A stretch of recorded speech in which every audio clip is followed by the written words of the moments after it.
Antes de eu entrar no capítulo propriamente dito, eu queria compartilhar com os irmãos uma história, né? Uma história que eu vivenciei há muito tempo atrás, quando eu era office boy, né? Meu primeiro trabalho de carteira assinada, eu era office boy. Fui office boy do SPC, né? Trabalhei por 9 anos lá, como office boy 3 anos. E nós, como office boy, a gente fazia muito favor para as pessoas, e aí as pessoas falavam assim, né? Ó, quer fazer um office boy feliz? Chega no final do mês, compra pão, mortadela e Coca-Cola. Você vai deixar os office boys tudo felizes. Nós éramos 6 office boys, né? E nosso chefe, até o Márcio, né, deu um testemunho aqui via vídeo, né? No mês sobre autismo. E a gente gostava muito, muito. Office boy, a gente, particularmente falando com todo amor aos office boys, a gente come muito, né? Office boy, tudo que é contexto do centro da cidade, se você perguntar assim, pastor, onde é que tem um lanche maneiro no centro da cidade? Na Derbal Madruga. Pastor, nunca sei, nem sei que rua é essa. Então, o office boy sabe que rua é essa. Lá tinha um lanche maneiro, um cachorro quente, né? E como office boy, tinha um local que a gente gostava muito de ir. Antigamente tinha o antigo Banco Real, né? Hoje é Banco Santander. E o Banco Real tinha um prédio que ficava na Buenos Aires e nós sempre queremos ir lá no prédio do Banco Real. Por quê? Porque lá no Banco Real, no prédio, né? Quando tinha antigamente, quando eu era office boy, cada andar tinha uma máquina de café gratuita. Então o office boy ia pro prédio, a gente ia lá pro último andar e ia descendo um andar de cada vez. E aí você ganhava o roteiro de manhã. Aí tinha eu, e tinha mais 5 office boys, e tinha um amigo nosso, ele era o mais doidinho, né? Ele chamava de Jim Carrey. E ele ganhou o roteiro para ir no Banco Real. Ele falou, vou no Banco Real agora de manhã, que beleza, hein? Tomar café. Cada andar eu vou tomar um copinho de café de graça. E aí eu e um outro amigo meu decidimos acompanhar ele lá no prédio. Falamos, não, a gente vai com você para te ajudar, e fomos.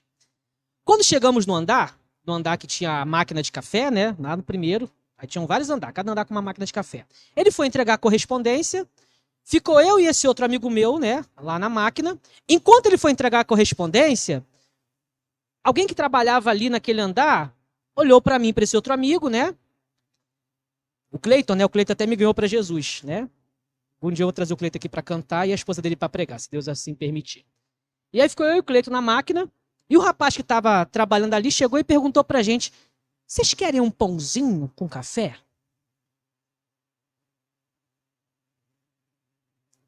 É claro que sim.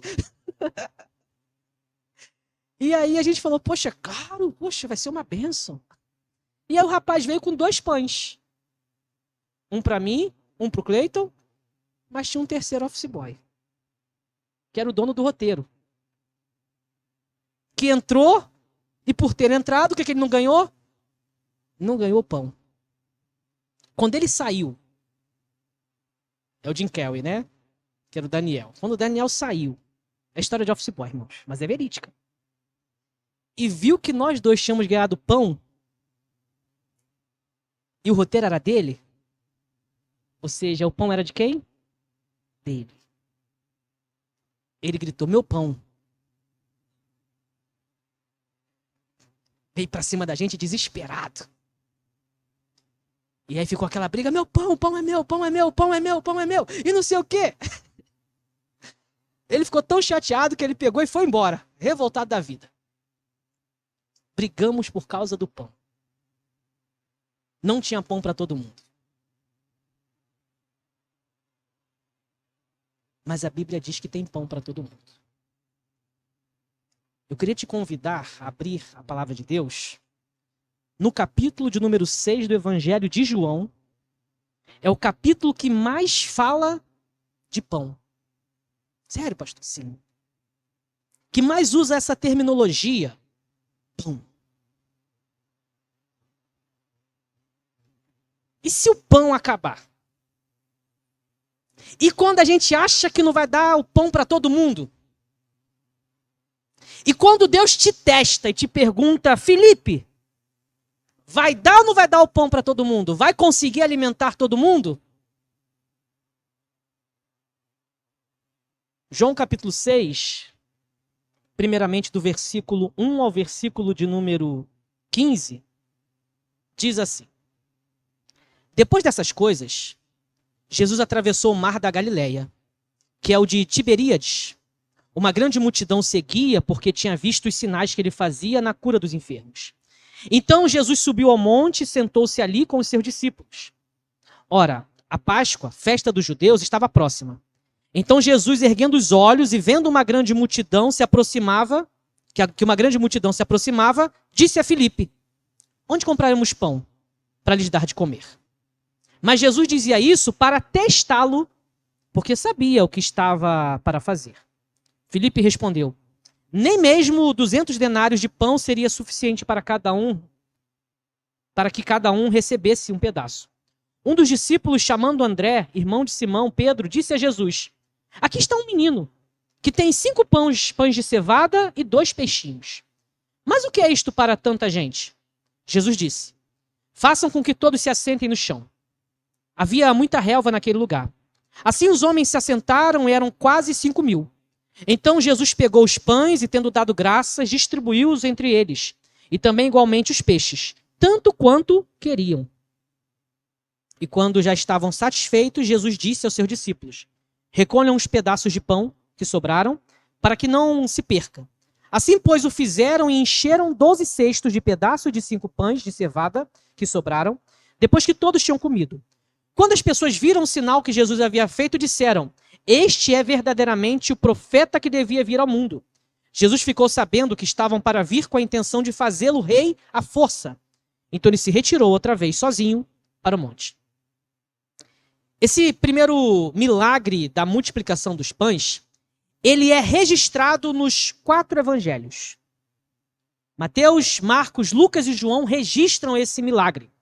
O milagre da multiplicação dos pães. Jesus ele tá ensinando, está pregando a palavra, e o tempo vai passando. E aí, em algum momento, a multidão sente fome, irmãos. Fome de pão literalmente. Necessidade material. E Jesus, como o texto vai dizer, para testar Filipe, pergunta.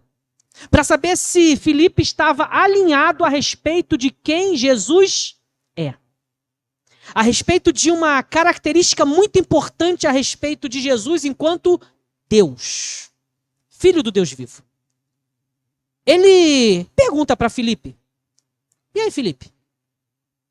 Como é que a gente vai resolver isso? A multidão está com fome. Filipe vai dizer: mesmo que tivéssemos 200 denários. 200 denários, eles eram equivalentes a 200 dias de trabalho. Com 200 denários, eles possivelmente conseguiriam resolver, possivelmente, de uma certa forma, alguma necessidade primária daquela multidão. Só que mais do que isso, Jesus queria testar para ver se os discípulos tinham entendido a sua identidade enquanto Deus verdadeiro. Porque Jesus ele veio para cumprir a lei. Jesus também alinhou a lei e os profetas nele. Dentre os profetas, teve um profeta no Antigo Testamento que também passou por uma situação dessas. Tem um profeta no Antigo Testamento, e é um capítulo que fala de diversos milagres. E o último milagre relatado no capítulo número 4 de 2 Reis vai relatar o milagre da multiplicação de pães. O profeta Eliseu passou por uma situação parecida. Segundo o livro dos Reis, capítulo de número 4, vai relatar diversos milagres. Vai falar que teve o milagre onde o azeite aumentou. Vai falar do milagre a respeito de Sunamita. Vai falar sobre a morte na panela. Mas vai fechar no versículo 42 dizendo: um homem veio de Baal-Salizar e trouxe ao homem de Deus pães das primícias. 20 pães de cevada e espigas verdes numa sacola. Eliseu disse: dê às pessoas para que comam. Porém o seu servo lhe disse: como vou pôr isto diante de 100 homens? Ou seja, não vai dar. vai faltar. Eliseu tornou a dizer: dê às pessoas para que comam, porque assim diz o Senhor, comerão e ainda vai sobrar. Então o servo pôs a comida diante deles, comeram e ainda sobrou, conforme a palavra do Senhor. Jesus não era apenas um profeta. Jesus é o próprio Deus vivo encarnado, que vem em forma humana. Então, Jesus, ele, como Deus verdadeiro, tendo ele a sua identidade como Filho de Deus, ele precisava se apresentar, e se apresentar sendo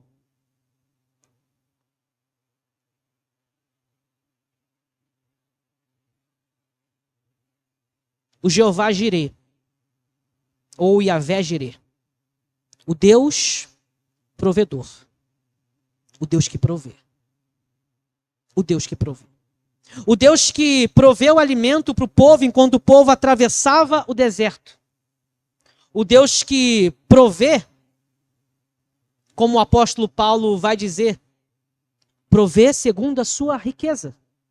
Deus provê segundo os recursos que ele tem. Deus tem todo o recurso. Deus pode prover além daquilo que nós pedimos ou pensamos.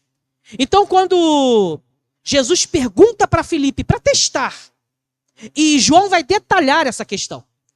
Os demais evangelistas, Mateus, Marcos e Lucas, não registram isso.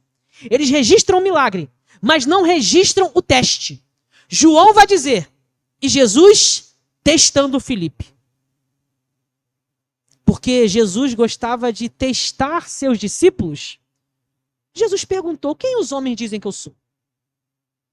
E aí os discípulos, uns dizem que é Elias, outros dizem que é João Batista. Jeremias, dizem que é Jeremias. Dizem que tu és um dos profetas. Beleza. Mas quem vocês dizem que eu sou? Quem eu sou para vocês? Eliseu operou, segundo a ação de Deus, um milagre. Sim. Eu sou apenas um profeta, como Eliseu? Eu sou apenas um cumpridor de milagres? Ou eu sou o próprio Deus? O Jeová Jireh, o Deus provedor. O capítulo 6 continua, e ele é muito rico. Então, no primeiro momento, Jesus está apresentando, e João tem essa preocupação, porque João é um texto teológico. João, quando ele vai escrever os milagres, quando João vai expressar os acontecimentos, João está preocupado em fortalecer quem Jesus é. Deus. Filho do Deus vivo. Deus único e verdadeiro. Então, João vai detalhar e vai apresentar Jesus. Vai apresentar como aquele que provê. O Deus provedor. O texto de João vai dizer que tinha um menino que tinha 5 pães e 2 peixinhos. Isso me lembra aquela música, né? 5 pães e 2 peixinhos. Quem poderia imaginar que um menino ia ajudar a alimentar a multidão, né? É assim que o Senhor faz, usa quem Ele quer, menino, homem ou mulher, né? Essa música do grupo, acho que 4x1, se eu não me engano. Então, tinha alguém ali que tinha 5 pães e 2 peixinhos. Mas isso ia conseguir alimentar toda a multidão? Nas mãos do menino, não. Nas mãos de Jesus, sim. Nas mãos dos discípulos? Não. Nas mãos de Jesus, sim.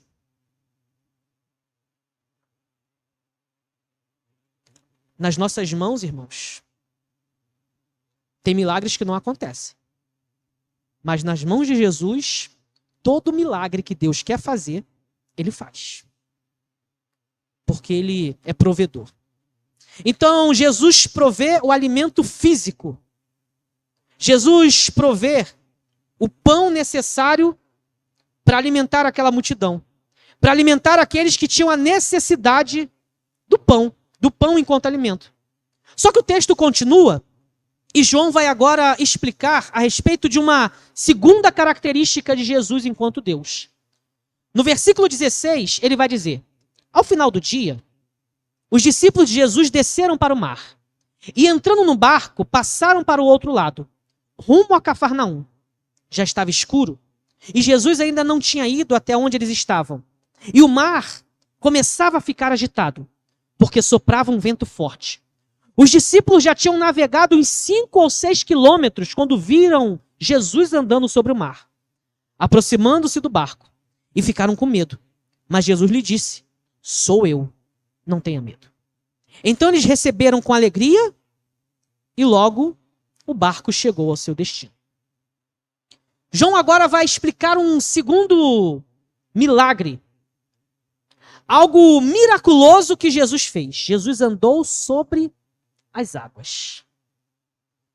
Moisés, Deus o usou para guiar o povo no deserto e Deus proveu o maná para alimentar o povo. Moisés, quando o povo estava em perigo, Deus falou a Moisés: por que clamas a mim? Diga ao povo que marche.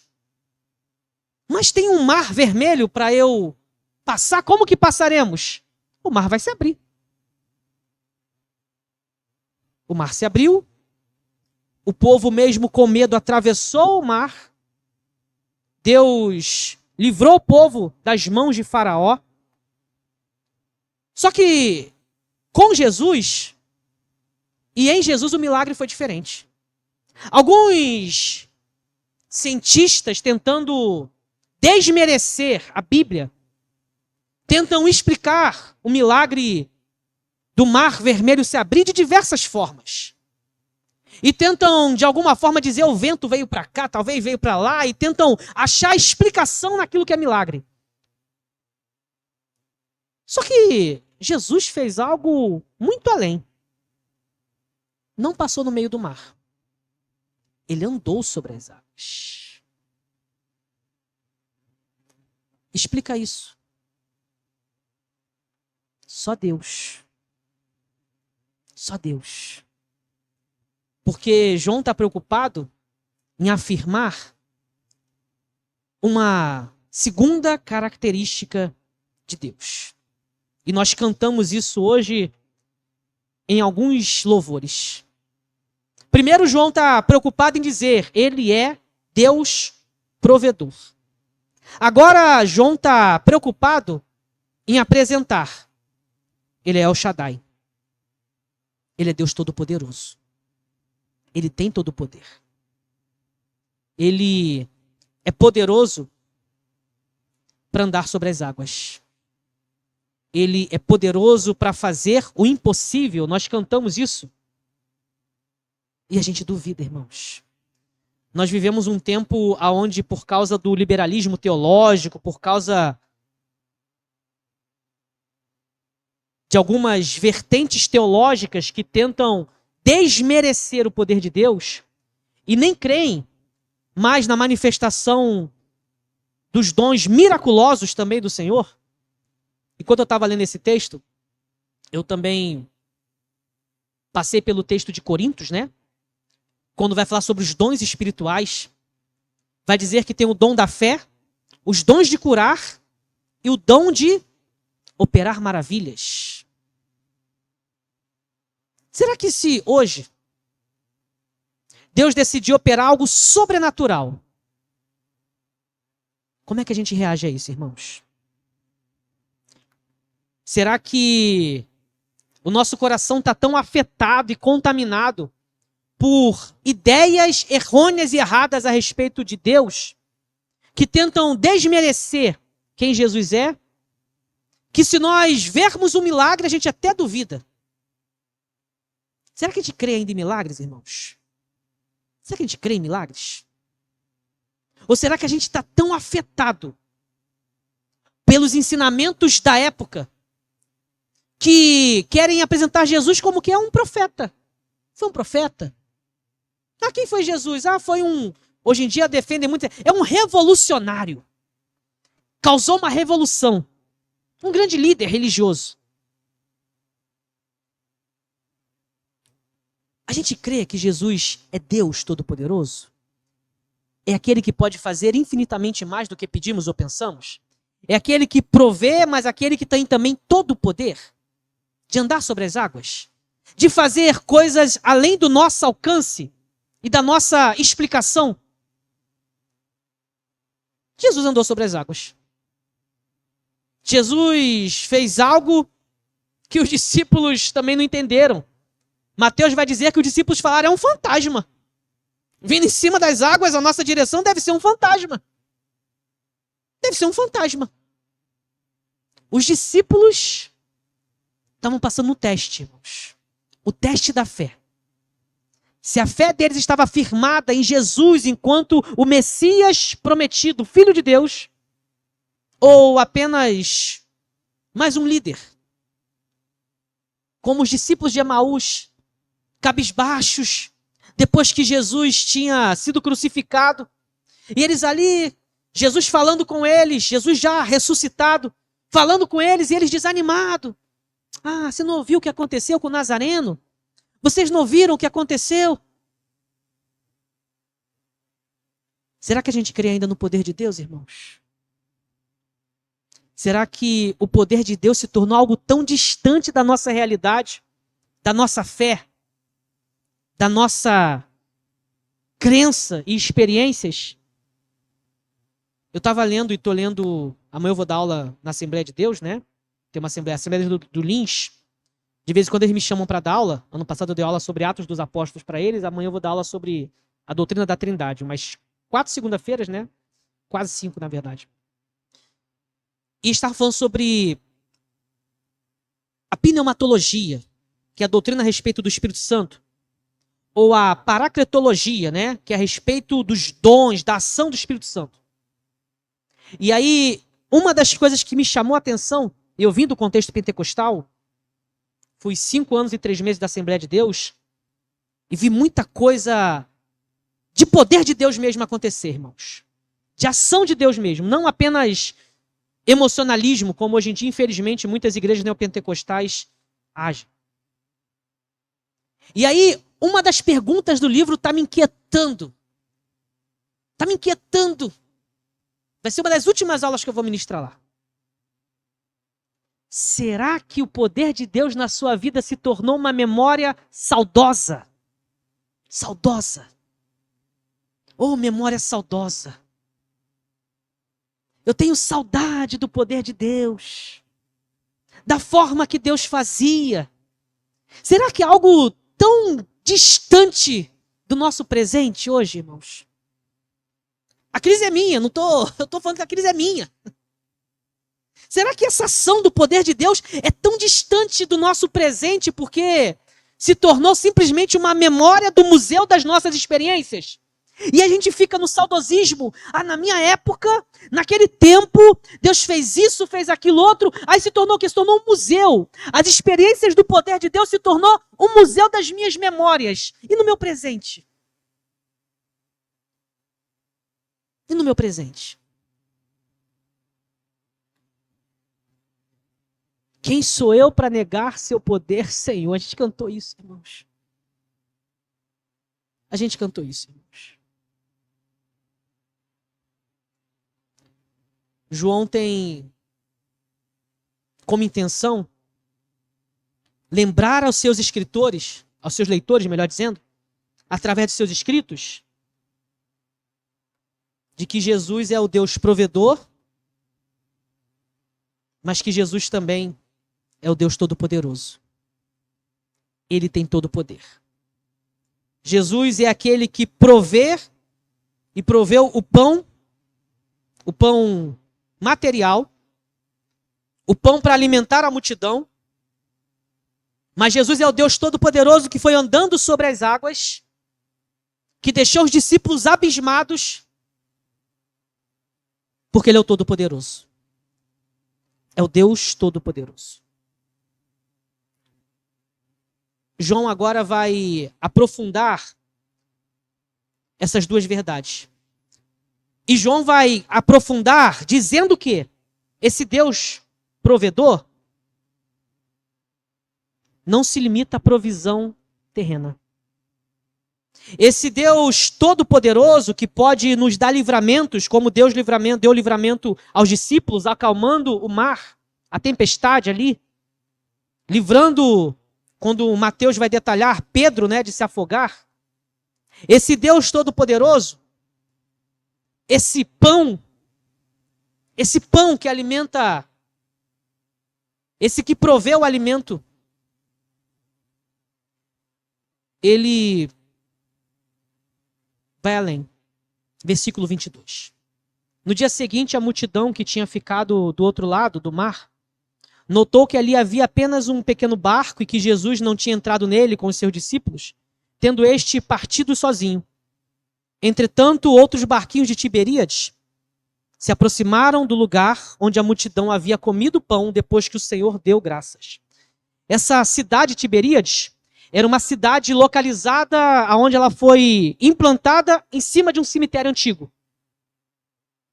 Ou seja, um local onde as memórias foram enterradas. Onde muitas memórias ficaram enterradas. É o local que Jesus decidiu se apresentar como pão vivo. Um contexto onde a cidade tinha sido plantada num cemitério antigo. Mas Jesus decidiu apresentar-se como o pão vivo.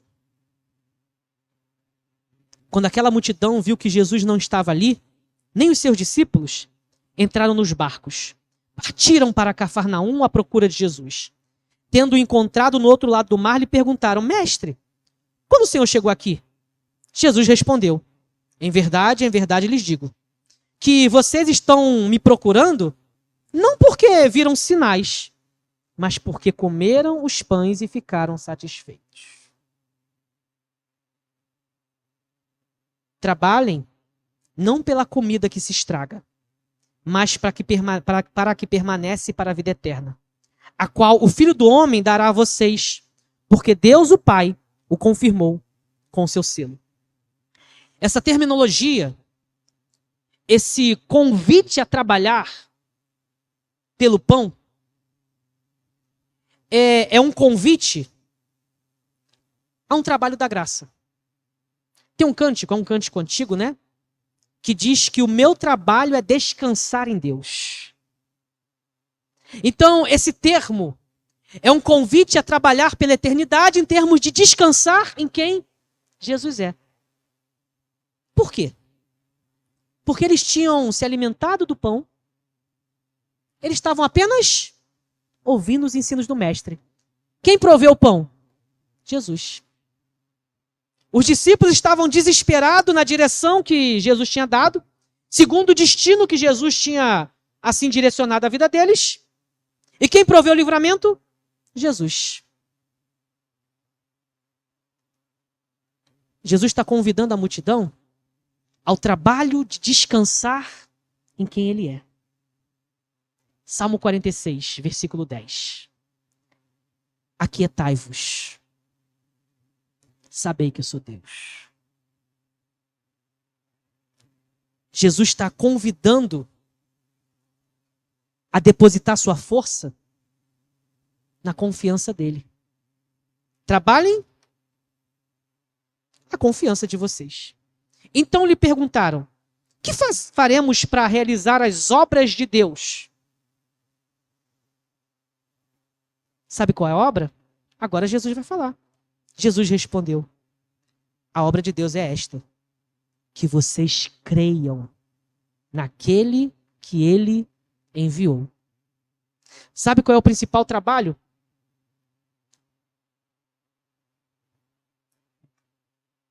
Confiar em Deus. Pastor, estou passando dificuldades concernentes ao pão de cada dia. Confia. O trabalho é crer que Ele provê, que Ele é o provedor.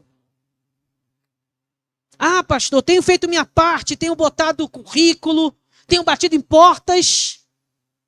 Trabalhe o seu coração em confiar na provisão. Deixa eu contar um testemunho, eu já contei esse testemunho aqui. antes de eu vir aqui para a IBPV, eu passei por um tempo de dificuldade, né? Só minha esposa estava trabalhando e eu tinha feito um propósito com Deus de passar um tempo sem o WhatsApp. Eu tinha saído do campo missionário, né? Missões urbanas. E eu estava esgotado. Emocionalmente, mentalmente. E eu falei, vou ficar um tempo sem WhatsApp. Fiquei 5 meses e 20 dias sem WhatsApp. Durante aquele período, muitas pessoas me ligando. O que aconteceu? Você excluiu o WhatsApp, né? Como se não houvesse vida fora do WhatsApp. Existe vida fora do WhatsApp, irmãos. E aí, um pastor que depois eu acabei conhecendo ele naquele período, né? Hoje eu considero até um amigo, o pastor Rodrigo. Algum dia eu vou trazer ele aqui para pregar também. O pessoal da igreja dele até vieram aqui, os jovens, no primeiro culto jovem que tivemos, né? E aí, pastor Rodrigo falou, pastor Felipe, eu queria chamar o irmão para dar aula aqui. A igreja do pastor Rodrigo é uma igreja bem simples, uma Assembleia de Deus bem simples, né? Bem simples mesmo.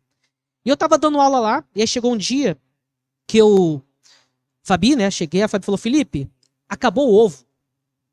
Falei, eita Jesus, acabou o ovo. Acabou o ovo. Tá bom. Vou dar aula. Aí fui dar aula. Fui dar aula à noite. Aí quando cheguei lá na aula, tinha uma irmã bem simples. A irmã falou, pastor, no final tem um presente pro senhor. É mesmo? Tem um presente pro senhor. Falei, tá bom. Aí dei a aula, ministrei a aula, no final falou, aqui, pastor Felipe, seu presente. Cuidado para não quebrar. Deve ser o quê? Deve ser um vidro de perfume de Paris, ó. Não pode quebrar. O que é, minha irmã? Ovo.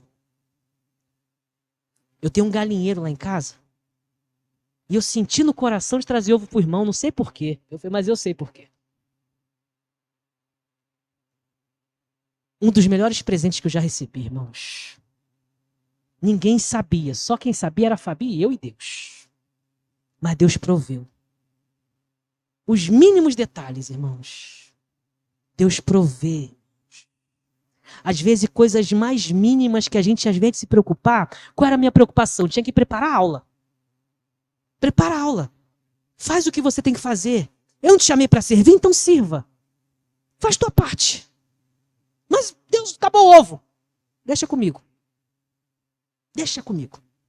Deus provê, irmãos. Nós precisamos exercitar nossa fé. E trabalhar nossa confiança em Jesus, em quem Ele é. O Deus Todo-Poderoso que move tudo que tiver que mover. E se tiver que fazer coisas simples também. Te presentear com uma dúzia de ovos. Que bênção, irmãos. Que bênção maravilhosa. Que isso, mas sério, irmãos. Um dos maiores presentes que eu já recebi. Uma dúzia de ovos. Só quem sabia era eu e Fabi que tinha acabado o ovo lá em casa. Mas Deus proveu. Porque Deus sabia, irmãos. Deus conhece a sua necessidade. Deus sabe o que você precisa, o que eu preciso, o que a gente precisa. A gente precisa confiar nele. Confiar. É isso que a gente precisa. Nosso trabalho é descansar em Deus. Então eles disseram, que sinal o Senhor fará para que vejamos e creamos no Senhor? Precisa de mais sinal. O que o Senhor pode fazer? Aí eles vão dizer, nossos pais comeram maná no deserto, como está escrito. Deu-lhes a comer pão do céu. Mas Jesus lhe disse, em verdade lhes digo que não foi Moisés quem deu o pão do céu para vocês. Quem lhes deu o verdadeiro pão do céu é meu Pai. Porque o pão de Deus é o que desce do céu e dá vida ao mundo. Então lhe disseram, Senhor, dê-nos sempre desse pão. Jesus respondeu, eu sou o pão da vida. Quem vem a mim jamais terá fome. Quem crê em mim jamais terá sede. Porém, eu já disse que vocês não creem, embora estejam me vendo. Todo aquele que o Pai me dá, esse virá a mim. E o que vem a mim, de modo nenhum lançarei fora.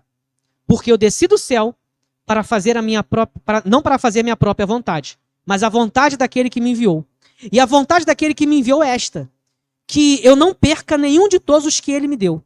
Pelo contrário, eu ressuscitarei no último dia. De fato, a vontade de meu Pai é que todo aquele que vir o Filho e nele crer, tenha vida eterna. E eu ressuscitarei no último dia. Jesus quer alimentar nossa fome espiritual, irmãos. Jesus é aquele que provê o recurso material, mas principalmente a fome espiritual. A fome de Deus. Santo Agostinho, né, é muito usada essa expressão.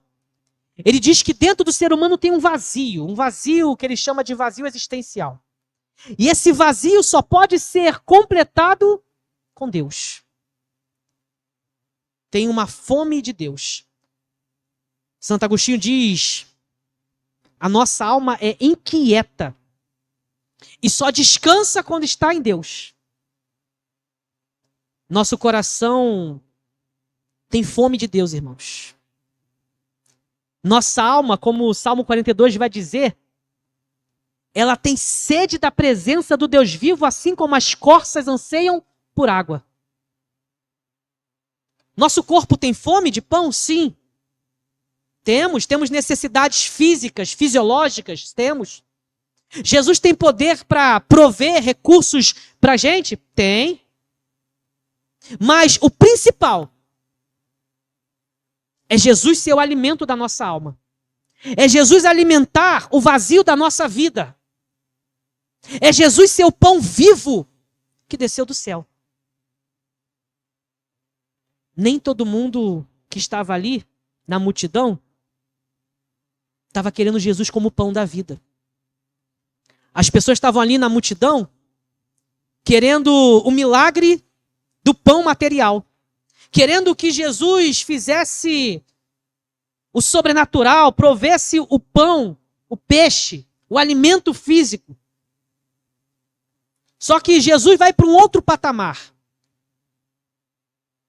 Jesus vai querer saciar a fome e a sede de Deus. Como Jesus falou para a mulher samaritana: mulher, você está com sede? Mas se você conheceras o dom de Deus e quem é que fala contigo, você vai pedir água e eu vou te dar uma água. E essa água vai jorrar dentro de você fonte de vida. Ou seja, tem uma sede que é maior que a sua sede física. Tem uma fome que é maior que a sua fome física. É a fome e a sede de Deus. Isso é uma dimensão muito profunda que nós temos, irmãos. A palavra de Deus é viva e eficaz, é mais cortante, mais penetrante que espada de dois gumes. Penetra na divisão da alma, do espírito, juntas e medulas, e ela é apta para discernir os pensamentos e intenção do coração. Ou seja, existe uma dimensão da nossa existência que só a palavra de Deus, só o pão que a palavra de Deus consegue alcançar. Jesus se disponibilizou para saciar a fome espiritual, irmãos. Jesus veio para saciar a nossa fome espiritual. Versículo 41 vai dizer: então os judeus começaram a murmurar contra ele, porque tinha dito, eu sou o pão que desce do céu. Então diziam: este não é Jesus, o filho de José? Por acaso nós não conhecemos o pai e a mãe dele? Como é que ele agora diz, desci do céu? Jesus respondeu: não fiquem murmurando entre vocês. Ninguém pode vir a mim se o Pai que me enviou não o trouxer. E eu o ressuscitarei no último dia. Está escrito nos profetas: e todos serão ensinados por Deus. Portanto, todo aquele que me ouviu e aprendeu do Pai, esse vem a mim. Não que alguém tenha visto o Pai, a não ser aquele que vem de Deus. Este já viu o Pai. Em verdade lhes digo: quem crê em mim tem a vida eterna. Eu sou o pão da vida. Os pais de vocês comeram maná no deserto e morreram. Este pão que desceu do céu para que todo aquele que dele comer não pereça. Este é o pão, melhor dizendo. Eu sou o pão vivo que desceu do céu. Se alguém comer deste pão, viverá eternamente. E o pão que eu darei pela vida do mundo é a minha carne. Então os judeus começaram a discutir entre si, dizendo: como é que este pode nos dar a sua própria carne para comer? Jesus respondeu: em verdade lhes digo, que se vocês não comerem a carne do Filho do Homem e não beberem o seu sangue, não terão vida eterna. E eu o ressuscitarei. Não terão... Voltando, versículo 53. Jesus respondeu: em verdade lhes digo, que se vocês não comerem a carne do Filho do Homem e não beberem o seu sangue, não terão vida em vocês mesmos. Quem come a minha carne e bebe o meu sangue tem a vida eterna. E eu ressuscitarei no último dia. Pois a minha carne é verdadeira comida e o meu sangue é verdadeira bebida. Quem come a minha carne e bebe o meu sangue, permanece em mim e eu permaneço nele. Assim como o Pai que vive e me enviou, e igualmente eu vivo por causa do Pai. Também quem de mim se alimenta, viverá por mim. Este é o pão que desceu do céu. Em nada semelhante àquele que os pais de vocês comeram, e mesmo assim morreram. Quem comer este pão viverá eternamente. Jesus disse essas coisas quando ensinava na sinagoga de Cafarnaum. No livro Mais que um Carpinteiro, é um livro que vai dizer que nós temos 3 opções de respostas para Jesus. Quando Jesus se apresenta como o Deus vivo, o pão da vida, nós temos 3 opções de resposta. A primeira opção é dizer, como os religiosos da época disseram, tem demônio. É doido. Deve estar endemoniado. A segunda opção é dizer ele entrou em loucura. Dizendo-se Deus, louco. E a terceira opção é reconhecermos que ele verdadeiramente é Deus. Que ele verdadeiramente é o Senhor. E nos alimentarmos dele enquanto pão da vida. Termos a nossa fome de Deus saciada por causa de Jesus. Alimento material, ok. Ele é Deus provedor. Mas ele proveu também alimento espiritual. É o mais importante, irmãos. A fome que temos de Deus só pode ser saciada em Jesus. Só através do pão da vida, do pão vivo. E ele também é o Todo-Poderoso que nos convida a crer. Versículo 60 vai dizer: muitos dos seus discípulos, tendo ouvido tais palavras, disseram: dura este discurso. Quem pode suportá-lo? Mas Jesus, sabendo por si mesmo que os seus discípulos murmuravam a respeito do que ele falava, disse-lhes: isto escandaliza vocês? O que acontecerá então se virem o Filho do Homem subir para o lugar onde primeiro estava? O Espírito é que vivifica, a carne para nada aproveita. As palavras que eu lhes tenho falado são Espírito e são vida, mas há descrentes entre vocês. Ora, Jesus sabia desde o princípio quais eram os que não criam e quem iria traí-lo, e prosseguiu: por causa disto é que falei para vocês, que ninguém poderá vir a mim se não lhe for concedido pelo Pai. Diante disso, muitos dos discípulos o abandonaram e já não andavam com ele. Então Jesus perguntou: querem também ir? Será que vocês querem se retirar também? Querem me abandonar também? Qual o ensinamento que Jesus está dando, irmãos? Tem um dito popular que diz: porta da rua?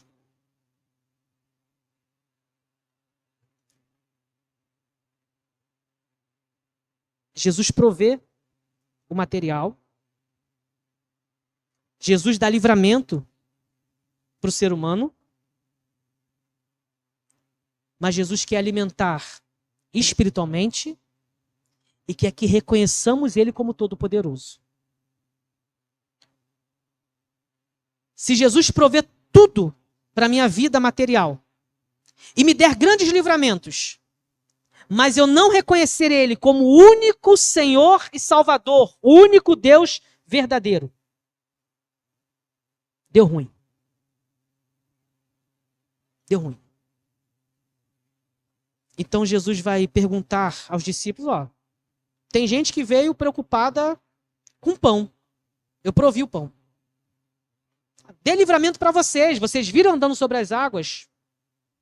Vocês viram que todo poder e autoridade está nas minhas mãos? Sim. E aí, querem se retirar? Querem desistir de reconhecerem a minha divindade? Jesus, irmãos, é Deus. Único Deus. Deus verdadeiro. João estava defendendo essa verdade. Porque existia uma dúvida naquele período.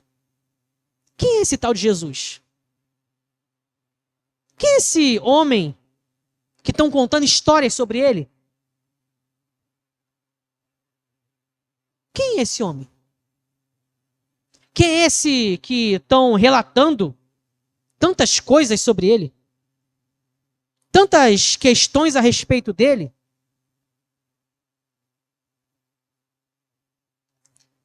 João capítulo 21, versículo 24, ele vai dizer: este é o discípulo que dá testemunho destas coisas que as escreveu.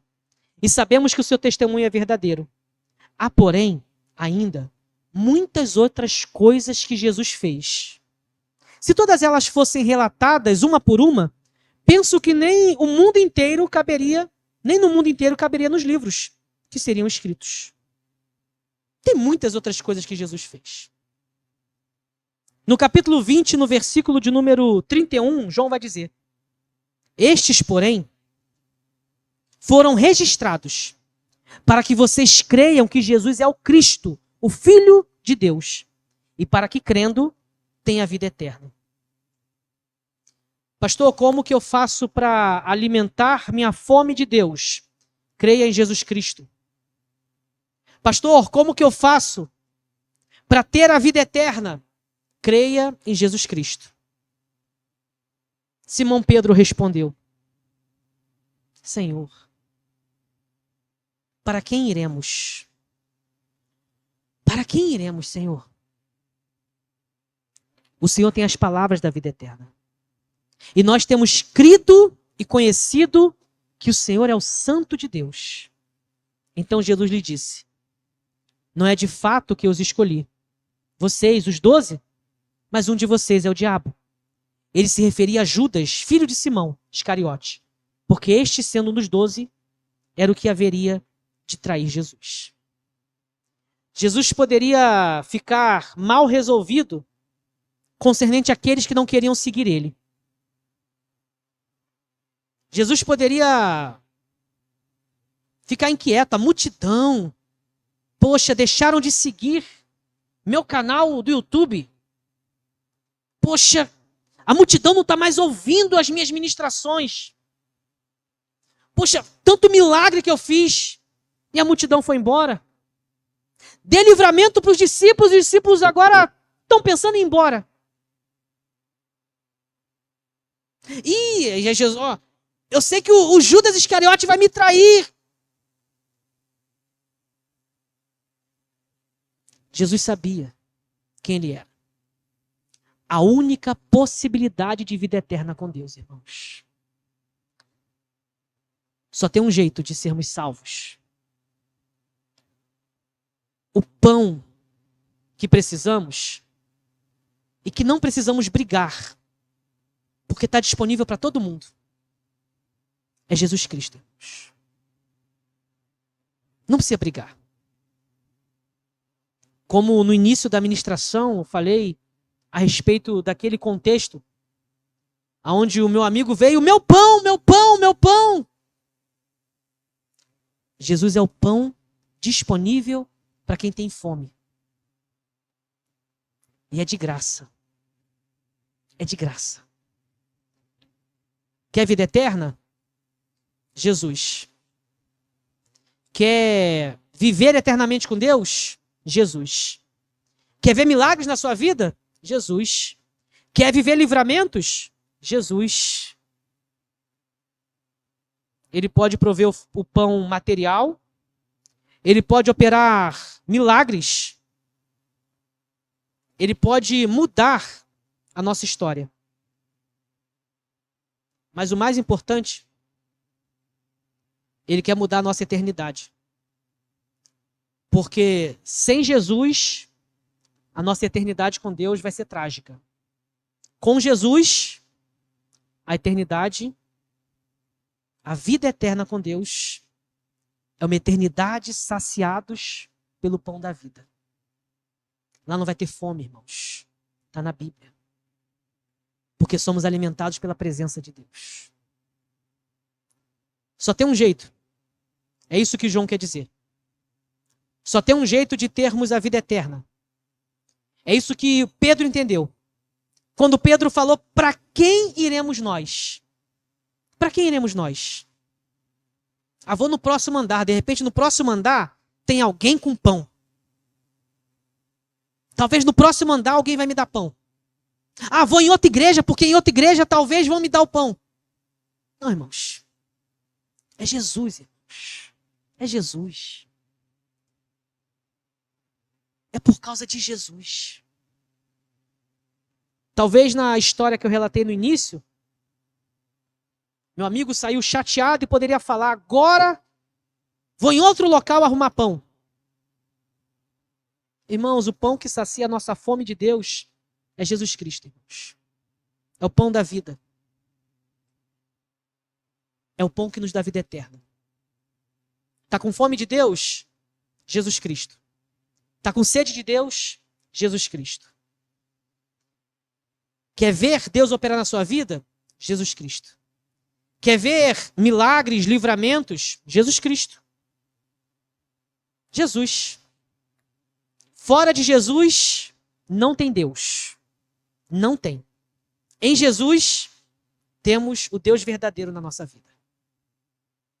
Vamos ficar de pé em nome de Jesus. Essa é a mensagem de hoje.